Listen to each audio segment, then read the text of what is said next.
Poetical Outlaws.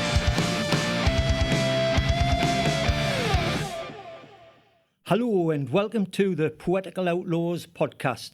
In conversation today, we have no other than Aaron Wright. Hello. Hello.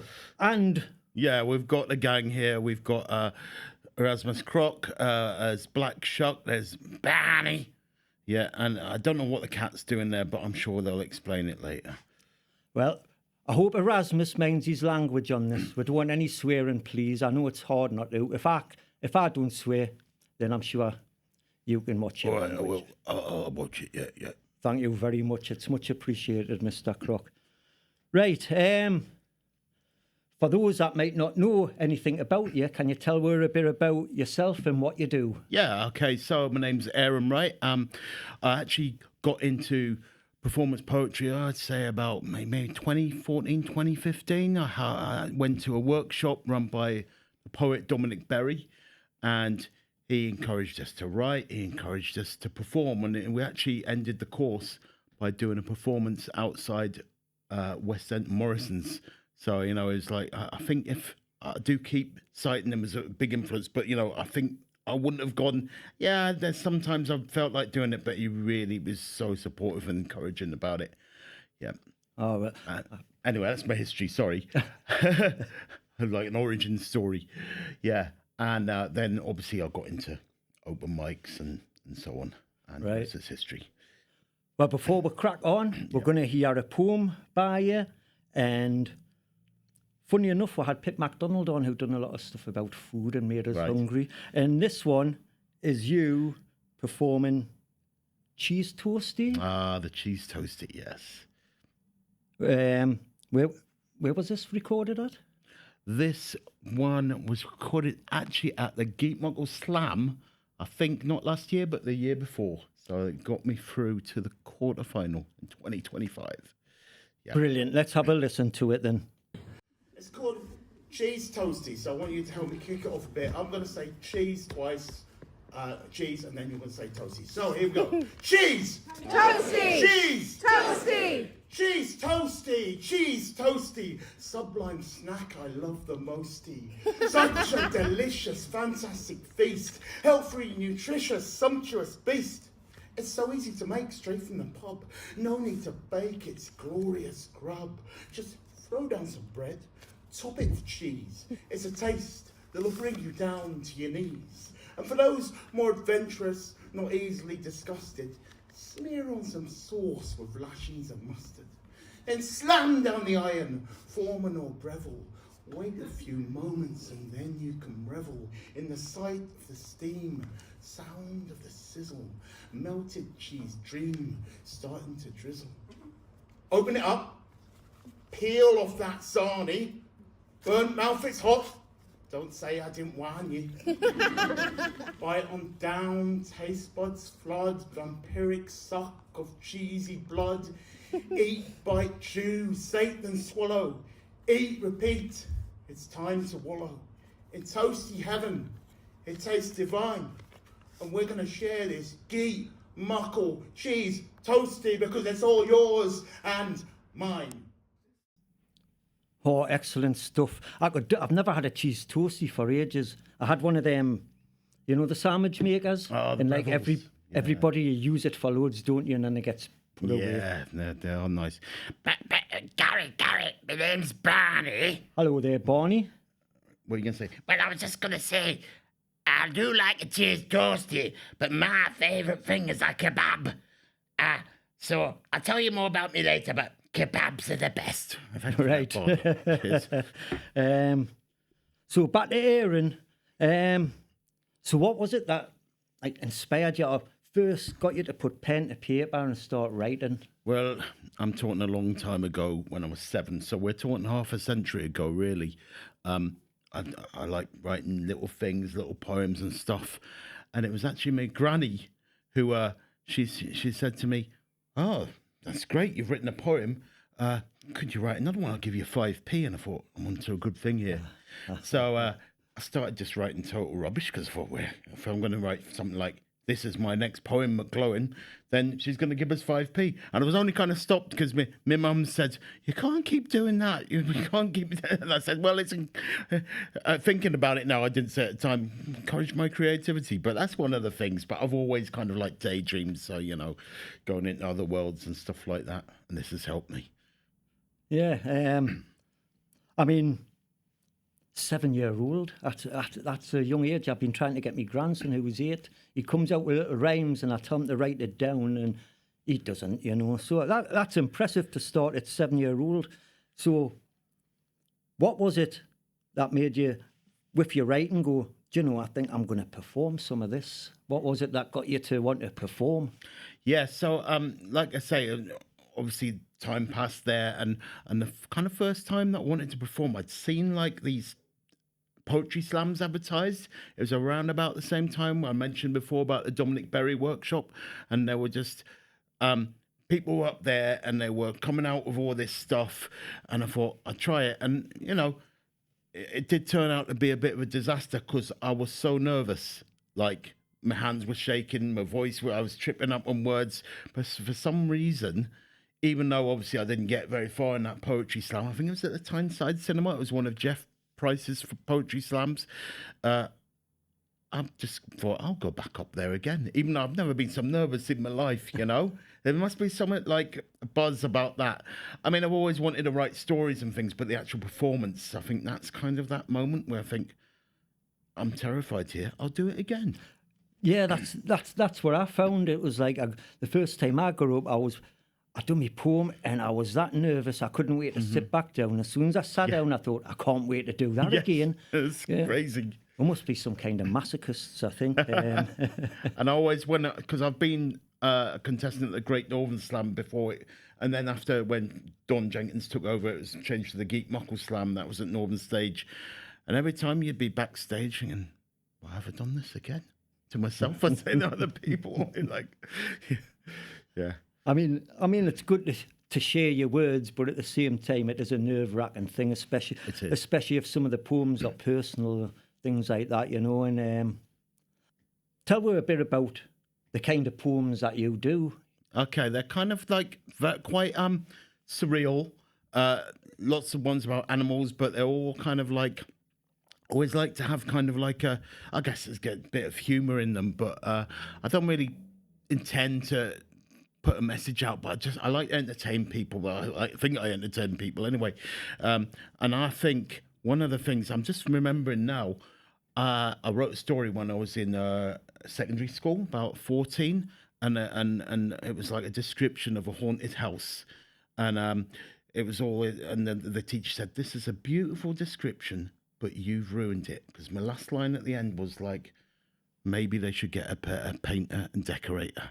Now, the reason why I've given you that is kind of sums up what my poems are about. I'll set things up, and then I guess there's that rug pull. I've quite enjoyed doing that. Now, at the time, that teacher wasn't very encouraging, once again, but I thought, this is it. It's almost a subversion, isn't it, of, of things. Well, I'd like to say you are entertaining. The first time I saw you, I thought, this is up my street. It's entertaining. There's some humour in there. I don't think Erasmus Croc and his chums had made an appearance then. No. Well, let me just tell you, because I am his manager, in case you didn't know. But there is... Would you like to tell Gary your origin story, Aaron? Yeah. He thinks that I'm the puppet, but what? No. So I was a primary school teacher at Townend Farm, Sunderland. I would say about 20 years ago, maybe even further, 30 years ago. I had a particularly difficult class, and nothing worked. Right, they were just off the wall. And then I found him. You didn't buy me. Yeah, I found you in an egg. I nurtured you from when you were little. You rescued him. I rescued you. And then I thought, well, just bring him along to school and see what it says. And they listened to him. They listened to Erasmus. They didn't listen to me. But every time Erasmus made an appearance, he'd pull faces behind my head. Yeah. And it just worked. It was brilliant. So then you put me in the loft. I know, I put you in the loft. And 20 years after that, I was thinking to myself, I've been doing performance poetry. What if I'll have a checkout of my little orphan Erasmus Wright. And so I saw him, and I decided, yeah, you did decide, that he was going to be my manager, and he was going to take me to dizzy heights, I guess. Yeah, that's right, and it's worked, kind of. He's my technical assistant. He's sometime character actor, aren't you? Yep. And so when he first started coming to poetry nights, I would say about 2-3 years ago, people would come up, and they wouldn't want to talk to me. They'd want to talk to him. So I thought, well, it's working, isn't it? Yeah, definitely working. That's when I became your full-time manager, because I am the best, you are the puppet, and I am the string puller. Yeah, okay. Well, so that's kind of the Erasmus story. Well, he is the world's first He is. Poetry crocodile, yeah. Poetry crocodile, yes. Yeah, well, and I'll just keep them on the straight and narrow, don't I? Have you got any meat, Gary? No, don't ask. I'm a vegetarian. Oh, Sorry, vegetarian. Erasmus. All right, okay. But that means you're safe. I'm not going to eat you. Wow. So that's the kind of Erasmus origin story. And as we say, there are other characters, as you see. It's me. Yeah, I know there's you, Barney, appeared as we went. Sorry, we're kind of going off the track here a bit, but they kind of interrupt this gang of mine. Well, Erasmus, they're mentioning food again, making us hungry. But I'll tell you what will put me off food. Slugs. So I think can we hear another poem from you? Yeah, definitely. This is one of the poems that put my performance poetry in the centre. Let's listen to it. Let's just hear it. This one is called Slug. The poem is called Slug. What's the point in you, Slug? You come slithering down my sink. It's an invasion of my plug-hole, sends me teetering to the brink. I step out my front door into the lawn that time forgot. My feet are bare and sore. I hit a lump of living snot. I wriggle toes in sheer disgust. It sticks like gooey oil. A blatant breach of tactile trust. It squishes and I recoil. Now snails I can understand, the delicacy of the French. But slugs, those tarts are underhand. My gut churns with a wrench. I mean, what's with all the different colours? It's all a cunning ruse. Some green, some brown, some purple, some yellow. It's like a living bruise. Dealing with those gobs of goo, it clearly is no joke. I tried to use my best from Kung Fu. And then the Slimer spoke. No, don't do it. I didn't mean to displease you. I minted the money that got the bling. I'm a straight-up diamond geezer. Shut up, you slug, I shouted, my face furrowed with a frown. And with that I squashed the little creep as I brought my best foot down.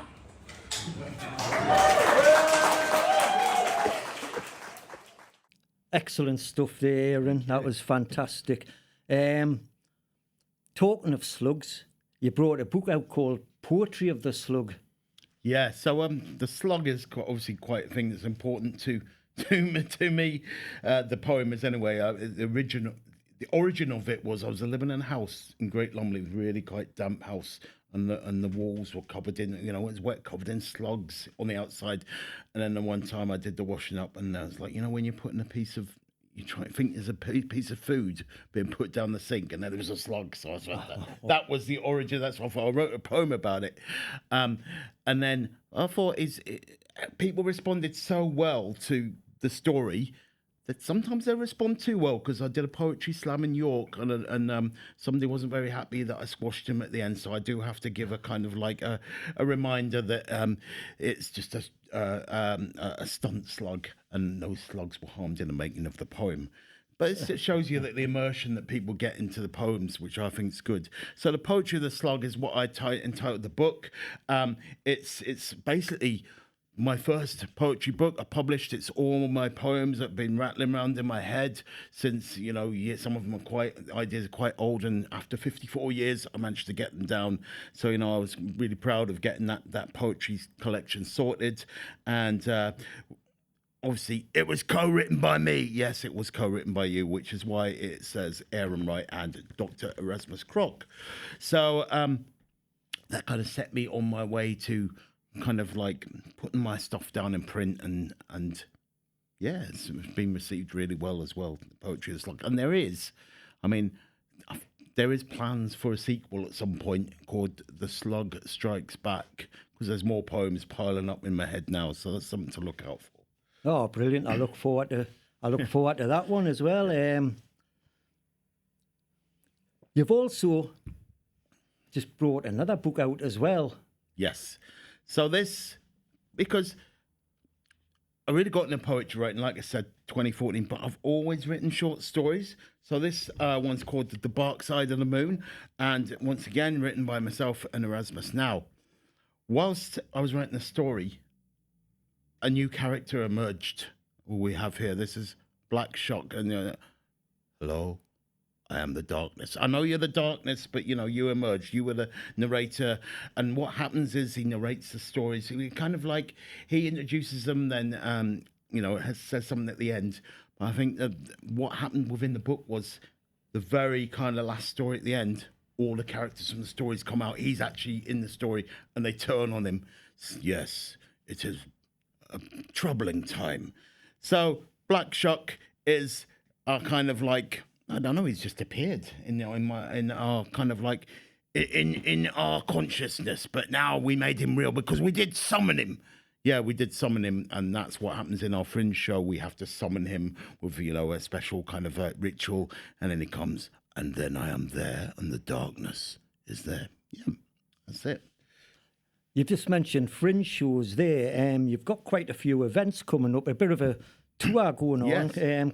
Could you let the listeners know more about that? Yes, definitely. So we've got basically the same way in which Black Shuck emerged from the book as a kind of character, and I thought, well, what if we did that? I went to Gateshead Library. Mark Speeding was a librarian, and they very kindly gave me an hour to just talk about myself. So we kind of like did all our poems, and I thought, well, this could be a kind of a show. So we have applied for different places, and we have a show called Erasmus Croc. Yeah, I'm first, of course, you're most important. And Aaron Wright's Guide to Life. So it's, like you said, it's a mini tour. I applied. First place we're going to will be in the Lichgate Tavern in Wolverhampton on Sunday the 26th of July. That's 3:30. Obviously, all details will come to you later. But that's I was really pleased with that because I grew up in the West Midlands, so we've got our first show there, and that's a big thanks to poets, prattlers, and fundamentalists. Then we've got a couple of dates at Morecambe Bay Fringe Festival, which will be the 6th of August at Morecambe, 7th of August at Carnforth. Matt Panesh runs all that, and that's really good. And then in the middle, we have got local Fringe show appearances. So we've actually appearing at Durham Free Fringe on Friday the 31st of July, that's about 7, and Sunday the 2nd of August at 7, and that's at the Red Hills Durham Miners Hall. So there's quite a lot going on. We've also got, and that was Dan Husband from Durham Free Fringe, so all these kind of people have really kind of helped us. We actually are appearing at Lindisfarne Festival in the Born Lippy Takeover tent. Oh, I know you've been there brilliant. before, Yes, haven't you, Gary? yes. So I'll talk to you about that, later away from this podcast. But yeah, so there's the Takeover tent there, so we'll see. And last of all, I know it seems like quite a long list, I do have a proper homecoming gig. I was brought up in Bishop's Castle in Shropshire, from the age of 8 through to 19. And my mum still runs Yarborough House Book and Record Shops. I said, well, why don't I just put a show on there?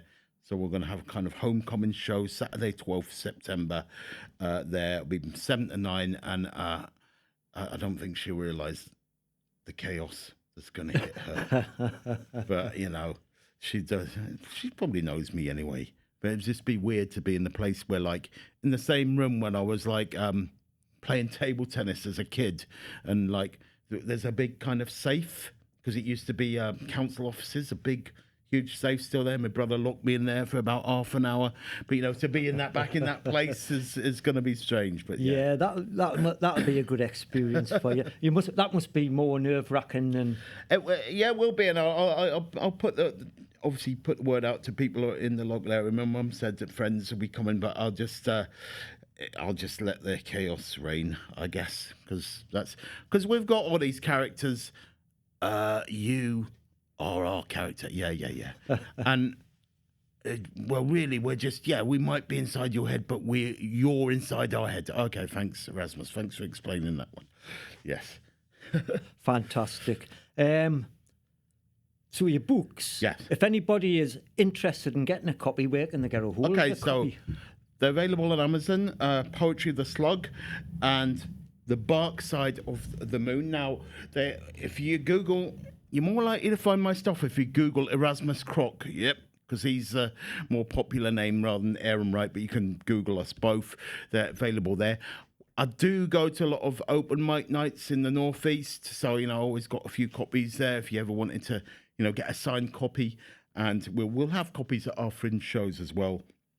So there's quite a lot of different ways. Or if you just want to send it, if you wanted to send me a message and I could post one out to you, if you wanted a signed copy, so that'd be great. Because we do have, as well as having a follow-up to the Poetry of the Slug, The Bark Side of the Moon has evolved into a kind of trilogy. So there's going to be, I've already written the second book and there'll be a third one. So there's all sorts of stuff happening. You mean I'm in 3 books? Yes, you are the main character. Oh, right. Yeah. Fantastic. I would recommend buying them. I've got a copy of both of them, and both of them are fantastic reads. So to end this next section, I think we're going to have another poem from you. This one is absolutely fantastic poem. We've got the slides there for people that are viewing it on YouTube. And this one, is it called the Antichrist button? The Antichrist button. Let's press the Antichrist button now and hear it. I switched it on, I should have known. I pressed too far, my chances blown. And some denied and called me liar as I found the demon inside my dryer. Loading up with soggy clothes, I didn't see the wind that blows. Press the placker toggle switch. First appears a gruesome witch. Set the program, turn the dial, see the demons run a mile. And last of all, amongst stringy snot, that button beckons, shibby ye not. Labelled once, but never twice, out leaps Satan, the Antichrist, old Nick the Narc, the demon fiend, the Prince of Darkness unredeemed. The sort you'd see better and thrown in some bounce. But how could I known that the devil would pounce?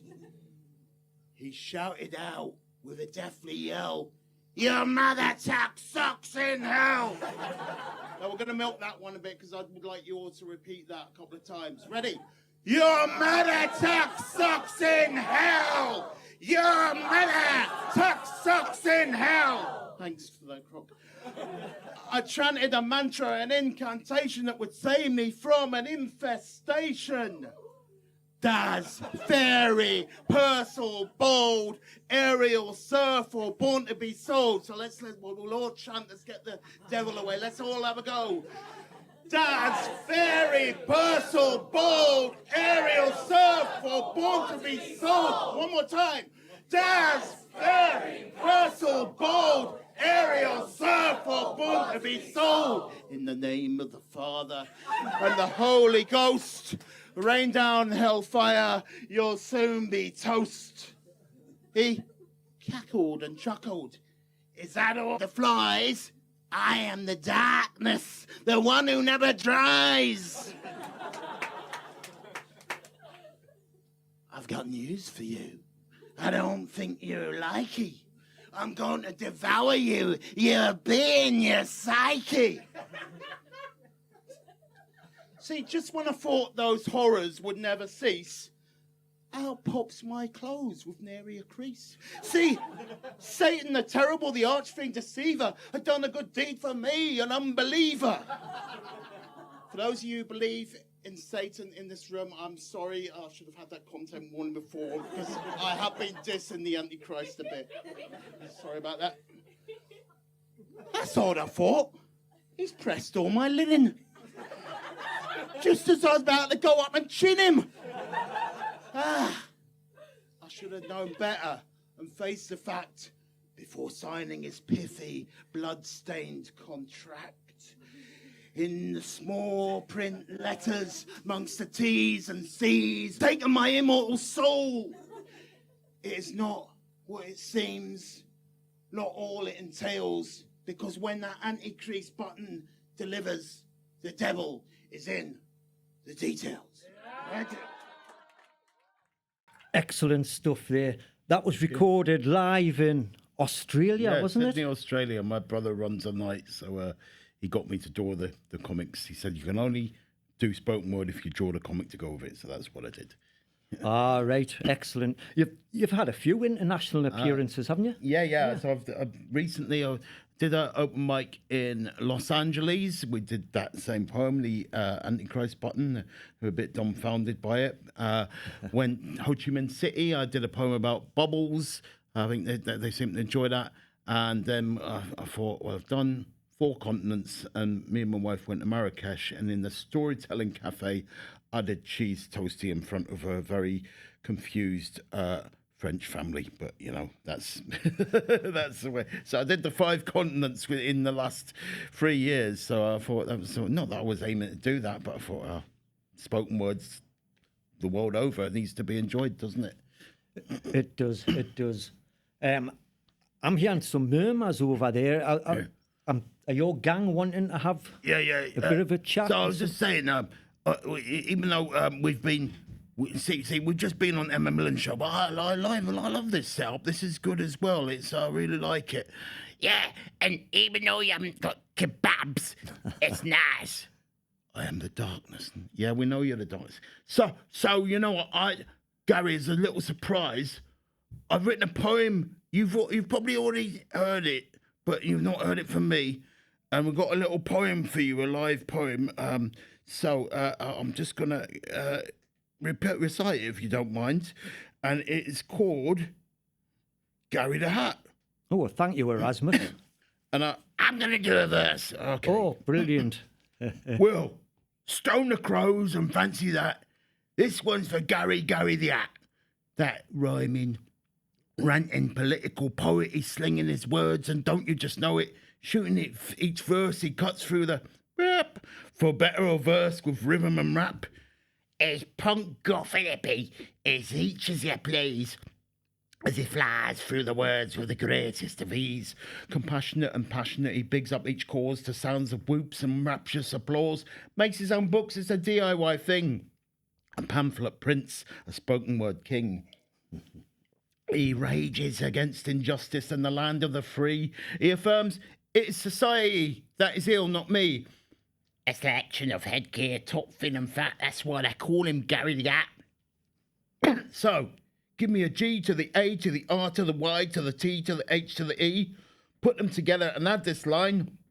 H to the A to the T, and it spells Gary the Hat. Gary, the one and only Hat. Oh, thank you very much. That's much appreciated. Oh, brilliant. I have heard you perform that live. I've had a Yes, few poems wrote about me. I could maybe put an anthology together at do. some point. It's a bit nepotistic, I suppose, but... why not? You've inspired people. Oh, brilliant. That was a nice surprise, that. Right, before we finish, I've got a little section here, basically, based because we're Poetical Outlaws, wanted, dead or alive. So I'm going to ask you about your favourite poet. It might not have to be favourite. It could be inspirational, influential, your favourite, dead or alive, poet, lyricist, and comedian. Yeah. So if we start with poet, dead or alive. Okay, so we've got, I would say people who influenced me, dead, Spike Milligan, definitely, Muhammad Ali. I like the poems that he did to just before his fights and stuff like that. I feel that, I really like him. As for alive, there's a poet from Manchester called Vic Richards, who's very kind of performance-based, and he's just like totally off the wall and, really kind of enjoy his stuff as well. Henry Normal's good as well, but Vic Richards has got that kind of anarchy vibe that all of us like. So Yeah. that's great. I haven't seen them. I didn't even know Muhammad Ali wrote poems. Have they got a punch to them? They have. He floats like a butterfly. He stings like a bee. That's the one. And he's done some really good ones where he's like, it's like he jokingly disses his opponents. But you know, like he like says, you know, one of his opponents is going to be flying over like a satellite. So there's some really good ones. If you look it up, there's some great stuff. It's part of his kind of theatrical persona, I suppose, before his fights. When we're talking 60s, 70s here, but you know. Oh, brilliant! Because I've said on my last episode with Pip, this podcast is as much about me learning about poetry. I don't know me ode from his sonnet, and I just write. That's all I know. So that's what you need to do. Yeah. So hopefully I'll be learning something from each episode. And I've learned something new here now. Brilliant. And now, if we move on to lyricists, dead or alive. Okay, so I would say dead. I do like Jim Morrison, the way in which he rambles and stuff, and the fact that he did poems even halfway through his set. But my favourite lyricist alive has got to be Jello Biafra from the Dead Kennedys, because the way in which stuff rolls out, things like that, is.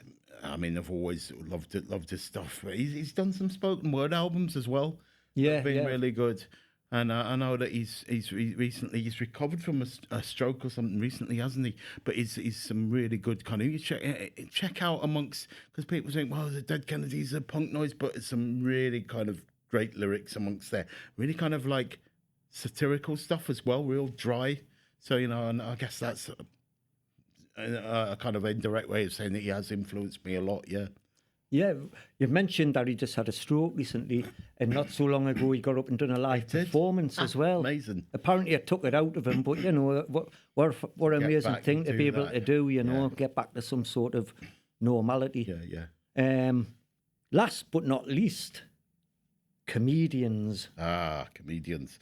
So, a dead comedian, unfortunately, is Rick Mail. I went and saw him when I was 16. We were taken on a school trip to Stoke-on-Trent.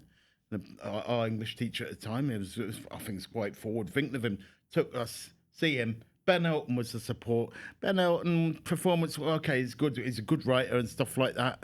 But then obviously Rick Mail, it just had to like stand there, and you started laughing. And I think it was around the time of the Young Ones, but the actual kind of like that, once again, it's that anarchic stage persona and the characters that he's done.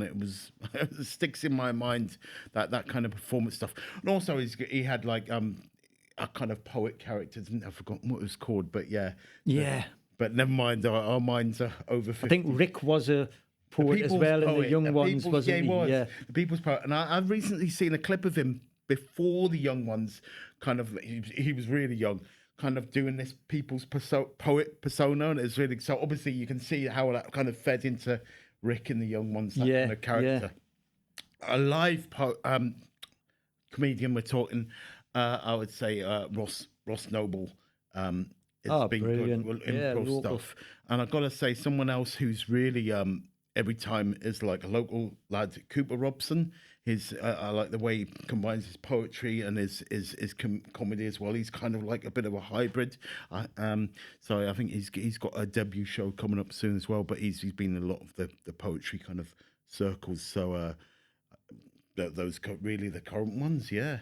Yeah, but funny enough, when I was talking to Pip MacDonald about this, you know, she asked who my comedians were, you know, and I had said either Bill Hicks or George Carlin for the dead one. And then for the live one, Cooper Robson as well, Robson, you know. Yeah. Well, I'll tell you a quick Bill Hicks story. I wrote for the University magazine at Liverpool when I was 22, because I was doing a media degree, and then I worked for the local listeners, mate. It's like the equivalent of the Crack, and they said Bill Hicks is coming. Do you want to interview him? And I chickened out. So there's the claim to fame. I just thought this is too much for me, you know. So, but nearly there. But hey. Well, I can understand the nerves in that, but you know, But you did get to see Rick Mill, and you were took by the school. Yes, I know, that was something else. And kudos to the English. I've forgotten his name at this time. But I did this probably sounds a bit dubious, but I did interview other people. So we ended up for the college newspaper interviewing Barbara Windsor backstage at the Liverpool Empire. So Right. so I managed to get over those nerves, but it was that was like an experience as well. What was Barbara Windsor like then? She was just like, "Oh, lads, come this way." She was really small, and she was just like laughing away. And my friend at the time, I'm still in touch with him. He said, "I was thinking, don't ask him about the Carry On camping. Don't ask him about it." And of course, he asked the question, you know. But yeah, that was like, that was good. Yeah, I suppose that question's got to be asked. it is going to isn't be it, asked you every know? time. It is. Oh, well, Aaron, we'll round up now. Okay. If anybody wants to Yeah. get in contact with you, So I would say, first things first, Google Erasmus Croc. We do have a joint page now, Aaron Wright and Erasmus Croc on Facebook. We've recently been, like I say, as well as on this podcast, we've been on Emma Millen's program. There's some links there. We're on Instagram. Croc recently opened a TikTok channel I thought it'd work. But the main thing is we've got our fringe shows going, but all the information, a lot of the information is Facebook, Instagram, Google Erasmus Croc, search for Erasmus Croc, and possibly Aaron Wright after. Yeah. And tell us if you want a kebab at some point. Oh, thanks, Barney, for that. I'll get you a kebab at one point, Barney, yeah? I am the darkness. I know you are, Shuck. Anyway, Keep looking, and thank you very much, Gary the Hat, because I've really enjoyed this. Yeah, I have as well. It's been great. And can I just say, from all of us, the Poetical Outlaws, which Gary runs, is going from strength to strength. He's had daytime events, and I think this is a really good kind of a step up doing this podcast as well. So kudos to you, Gary, for working hard. I know you've had the support of Thee from Diogo's, but yeah, keep it going, as Steve Irwin says, keep it going. Oh, thank you very much. And thank you very much for coming on with the gang. I've seen them all perform, so I would recommend catching one of his shows and going along, seeing the whole gang perform. You'll be entertained, you'll laugh, and it is absolutely fantastic. Thank you. That just leaves us to say, be sure to tune in next time, and we'll catch you then. Poetical Outlaws.